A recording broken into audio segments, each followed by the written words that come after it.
Welcome back to another One Mind Syndicate podcast. I am your host, Gershwin, and I'm here with my two co-hosts. The Sound Alchemist. Docile creature. And today we're going to talk about how we see Magnus before and after reading the Magnus, Master of Prospero book from the Dark Heresy, the whole Primarch series, even though we're starting to find out that it's not Primarch focused, it's more Legion focused, which kind of sucks. If you guys want to read with us, I wanted to tell you that today's show is brought to you by Audible. Audible is offering our listeners a free audiobook with a 30-day trial membership. Just go to Audible or go to the link down in the description below and browse the unmatched selection of audio programs. Download a title for free and listen. It's that easy, and you can listen with us, and you can read the Magnus book. And we also did an entire review, so check that out. We'll probably have a playlist on the channel. Yeah, that's right, guys. We provide the sauce. You do the dipping. Heck, yeah. So let's talk about Magnus. Like, what our vision of Magnus was before even reading the book. So I always liked Magnus. He was like one of my favorite traitor Primarchs. So he's like this big hulking behemoth that like can just zap things away with his psychic powers. You just like that the model always has a bare chest. Yeah. No, it's the nipple horns for Oh, the me. nipple. I was going to say, I'm all about the nipple horns. Yeah, like he was always cool. When Gilliman came back, he fought against him on the moon. Yeah. He's always seemed to be like a key player in things. He was meant to sit on the golden throne. So it's like there was always a lot surrounding Gilliman when it comes to the lore of 40K. So going into this book, I was expecting a lot. Yeah. What about you guys? What did you think before diving into the book? I was super meh on Magnus going into this. Like, I didn't really do it for me. His model didn't really excite me. His lore didn't really excite me. I've heard that he was arrogant, heard he did nothing wrong, even though it seems he did a little bit wrong. But that's very surface level Magnus stuff. So I was like, okay, we're reading about Magnus. Maybe I'll like Magnus more after we read the book. But yeah. I was very neutral on him. Yeah. I always saw Magnus as a teacher's pet during the Horus Heresy, or the Great Crusade, I should say. It seemed like he was the Emperor's kiss-ass, and he was built that way, right? Because he was the most powerful psyker. The Emperor really needed him. So obviously the Emperor was like, yeah, like he's important to my story. And then in his arrogance, he did the whole breaking into the Emperor's palace and all that kind of stuff. And then he eventually gets scolded, and then he becomes this badass of like, well, if you're not gonna accept me for being, the helpful brother or the helpful son, I'm gonna be a bitch to you. So Dude, he was trying to warn him from the whole heresy starting. Yeah, and like so he did nothing wrong. And then what ends up happening? And then that whole story. So I would see. I guess he's a. What is that? What's that word of like somebody who is like, well, if you're not spiteful. Spiteful. He's very spiteful. An arrogant, spiteful Primarch. Yeah, with magic powers, right? Yeah. And then he was the Council of Nicaea was a big thing in the Great Crusade. So him being the main focus or the main person to get punished, him and his legion, I thought like there's a lot of sympathy going. I've always been sympathetic towards Magnus and the Thousand Sons.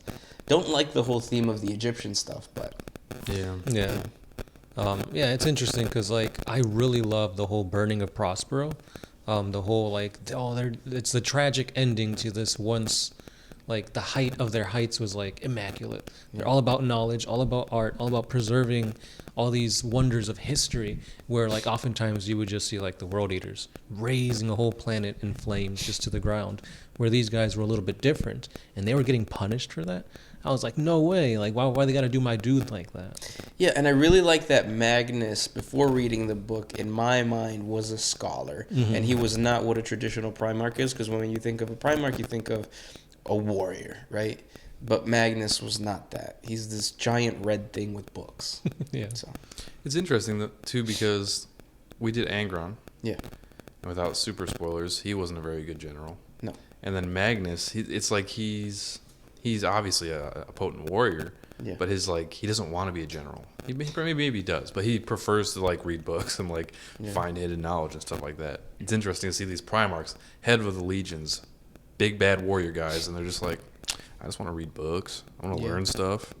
Yeah, because he put his battle brothers in danger in this book a lot, just for the sake of go figure out what we can find in this city that's about to get destroyed. He didn't just put his battle brothers in danger; he put people on the planet in danger. Because Perturabo was like, we don't waste time getting knowledge. We got to get people out of here. He's like, I can spare a few guys. Yeah. So that's when, like, now reading the book and understanding Magnus, you do see that arrogance, like, super in your face. Mm-hmm. And I think it's very funny, the whole Magnus did nothing wrong. He did. I feel like that's his perception. Exactly. That's exactly what I was thinking too.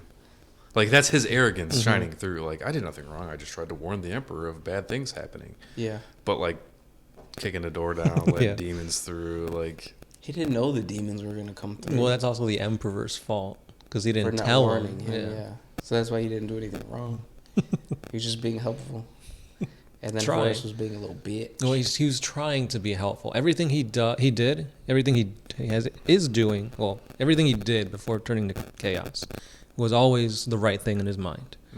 And he did it for the benefit of not just himself, but everybody else around him. At least that's what he was thinking he was doing. I would say that the Magnus book didn't influence too much of my perception of that Magnus did nothing wrong and breaking into the Imperial Palace. Because we didn't get a lot of that. No. We just got, like, more of, like, his internal... Like, who he is as a person, not necessarily, like, the shit that he did wrong. Yeah. Yeah. And you see that through his actions, especially through the whole conversation with the Emperor, where he was like, I cannot do anything wrong. Like, everything I do is the right thing. Because he believes himself to be such a learned individual. Yeah. And I found that interesting because I've always heard that Magnus was arrogant, but I didn't really have a scope of reference for that. And in this book, like, it's still subtle if you're skimming the book, but, like, it shines through a lot if you're looking for it, and I kind of was. And it even, like, you can see his arrogance reflected through his legion too, because Ahriman is pretty arrogant at times, and it's just interesting that his legion inherited his arrogance. I don't know. I found that interesting. Like, it bled through Magnus to the rest of the legion. Yeah. It came from the Emperor, though. But not every legion has that. Yeah, but the Emperor gave it specifically because that's what the conversation was, right? The Emperor saying, "You have my belief that I can do no wrong." So Magnus didn't do anything wrong. The Emperor did. I'm just kidding. But yeah, I see what you're saying. Yeah. Ahriman and the relationship between Magnus and Ahriman was very. Like, I feel like there wasn't. No, it didn't really showcase. Just that whole thing when, like, he's doing the spirit bomb thing and he says, "You're my favorite son." That's it. Yeah, but they didn't really speak the whole book. No. Except for that moment. Yeah, it was a very kind of like they're just in awe of Magnus, which I think is going to be the same thing through every Primarch novel. Every one of the Battle Brothers are going to be like, yeah, that's the dad. Like, we were going to look up to him regardless. Even though in this book I do feel that there's justification, like stopping a city-sized ship from crashing, taking a last cannon shot from a Baneblade to the chest, and still brushing it off. Those are big things. And when we look at, like, Angron, what did he do that was tough? Killed a bunch of stuff. That's it, yeah. He's like, oh, that's cool. Screamed real loud. Yeah. Yeah, in terms of, like, battle, like, fights, I think this one has a leg up on Angron, which is crazy because Angron you would think is, like, gonna be the badass. I think it's different because, like, you can do a lot more descriptively with magic than I guess so. hitting people with axes.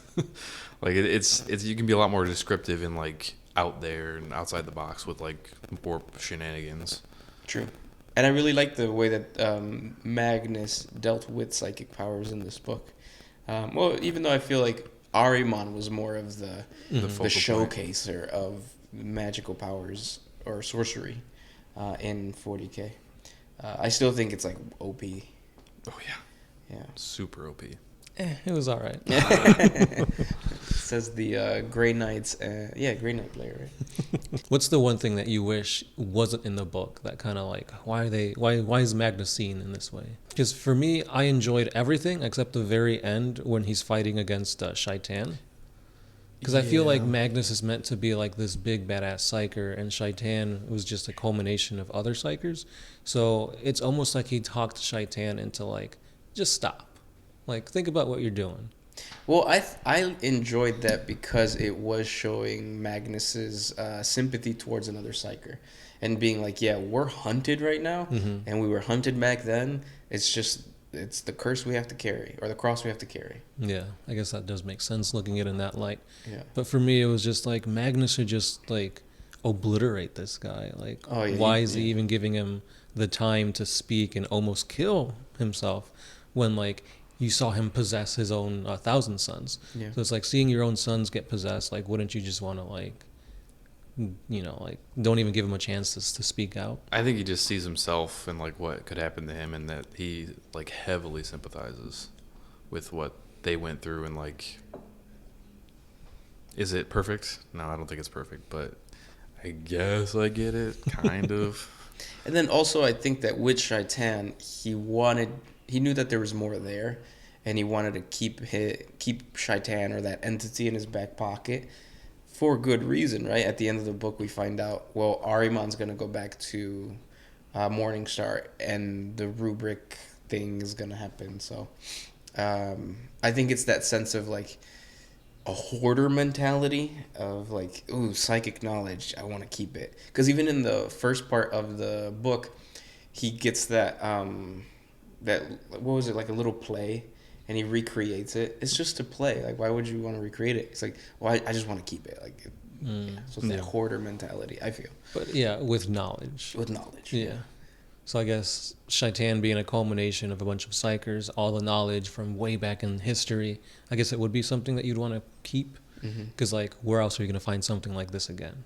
True. Yeah, so I guess it's more of like, okay, that makes more sense now. Because now it's like, instead of just outright killing this entity, like you said, He wants to catch him like Pokemon. Yeah, Yeah. it's like, oh, I'm going to put you in my vault of knowledge. Yeah. Yeah, and that's exactly where he went, into his grimoire.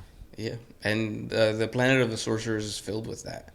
That's the whole description in the beginning of just like libraries and libraries of just stuff, psychic stuff. Kind of like the Necrons and Trazian, Yeah, with the like the Infinite. collection of everything. Yeah. Yeah, so I think Magnus, at the end of the day, I feel it becomes a little bit more human with the whole arrogance, but that arrogance is also kind of what led him to Zeech. Yeah. I mean, yeah, of course. Like, and all the predicaments that he was put in, and then helped out by Zinch. So it doesn't matter like how strong you are as a psyker, because you're still gonna like make these mistakes, and there's no way about it. Yeah. I did think that it was interesting that in the Angron book, we got a little glimpse of Korn with the whole, like, the symbol and all that kind of stuff. Here we didn't get any Zinch. Shaitan is like Kind of. Zinch-ish. But like, yeah, nothing like overt. No, if anything, they just kept doing flashbacks to what's gonna happen to the Legion, or they kept I don't know. They just kept saying like all is dust and all is dust, and it's like, well, yeah, eventually the whole Legion will become dust and automatrons. I hope you guys read Magnus, Master of Prospero. If you do, let us know if your perception of Magnus changes.